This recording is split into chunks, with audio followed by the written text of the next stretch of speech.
Hello everyone, welcome to Moshumi's Kitchen. আজি মই আপোনালোকৰ লগত শেয়াৰ কৰিম সজিনাৰ এটা ধুনীয়া ৰেচিপি।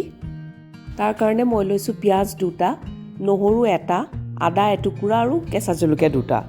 এই গোটেইখিনি একেলগে এটা পেষ্ট বনাই পেলাম। এতিয়া আলু এনেকুৱাকৈ দীঘল দীঘলকৈ টুকুৰা কৰি নিমখ হালধি দি মিঠাতেলত ফ্ৰাই কৰি ল'ম। বইল আলু দিলেও হয়, কিন্তু এনেকৈ ফ্ৰাই কৰি ল'লে অলপ বেছি টেষ্টি লাগে।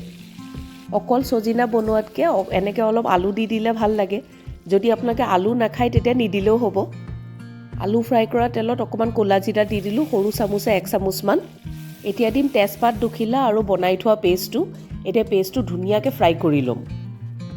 এতিয়া পিঁয়াজ আদা নহৰু পেষ্ট অকণমান ৰঙচুৱা হ'লে বিলাহী দুটা কাটি দি দিম।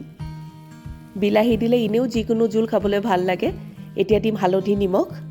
এই মছলা 2 মিনিটমান ভাজি এতিয়া কাটি থোৱা সজিনাখিনি দি দিম। সজিনা খাই যে ইমান বেছি ভাল পাওঁ, আপোনালোকেও ভাল পায়নে বাৰু? হেল্থৰ কাৰণেও সজিনা আৰু সজিনাৰ পাত খুব বেছি ভাল বুলি কয়। এতিয়া এই সজিনা মছলাৰ লগত অকণমান ঢাকি পেলাই সিজাম। 5 মিনিটমান একদম কম ফ্লেমত সিজাম। অকণমান সিজাৰ পাছত সৰু চামুচেৰে 1 চামুচ মিলাম কাশ্মীৰী জলকীয়া গুড়ি। কাশ্মীৰী জলকীয়া গুড়ি অকণমান ৰংটোৰ কাৰণে মিলাইছোঁ। আপোনালোকৰ মন নগ'লে নিদিলেও হ'ব।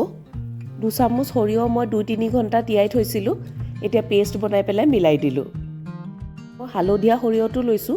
আপোনালোকে হালধীয়া ক'লা মিক্স কৰিও ল'ব পাৰে। সৰিয়হ হ'লেই হয়।